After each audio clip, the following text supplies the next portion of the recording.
Apple has won a little dispute, a little victory over there in North Dakota. And North Dakota became the unlikely battleground or initial battle between, at least a sort of portion of it having implications here on the pre-existing feud between Epic and Apple. You remember they got their differences, Epic and Apple. So this is their battleground.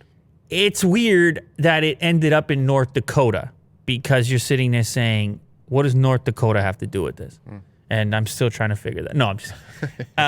It just so happens to be the place, the initial place for a case like this to actually play out, but it has implications everywhere else because it is a Senate, and this same type of conversation around whether or not the government should get involved in policing how Apple and Google run their app stores, whether or not it should be some kind of more open situation where you get to install whatever you want on your hardware from whichever store you want, or if these companies should be capable of maintaining the level of control that they currently have. You know, the Epic story, essentially. The North Dakota State Senate voted 36-11 on Tuesday not to pass a bill that would have required app stores to enable software developers to use their own payment processing software and avoid fees charged by Apple and Google. This vote is a victory for Apple. Apple opposes the bill, and last week, an Apple official testified that the bill threatens to destroy the iPhone as you know it.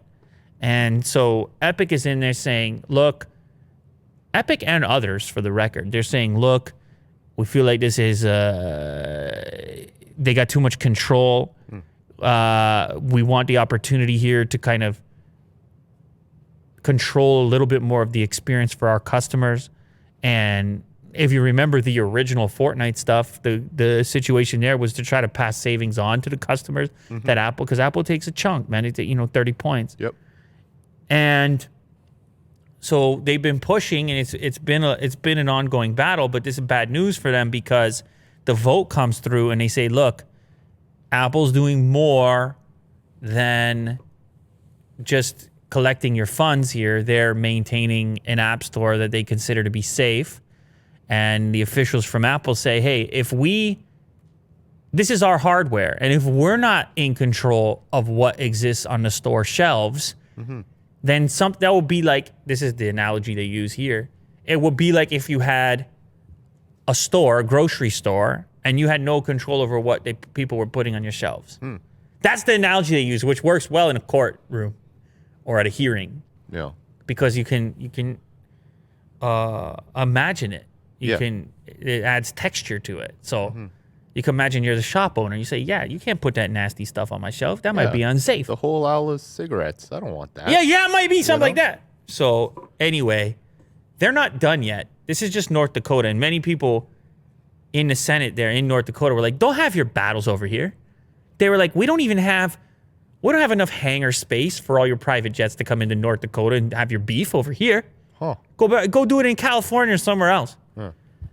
Not everybody even wanted to be. Is that what they said? No, they didn't say these things. But you know what it's like. This is just one node, and it's not necessarily representative of the whole thing. But it was a weird battleground. Epic hoped to win it.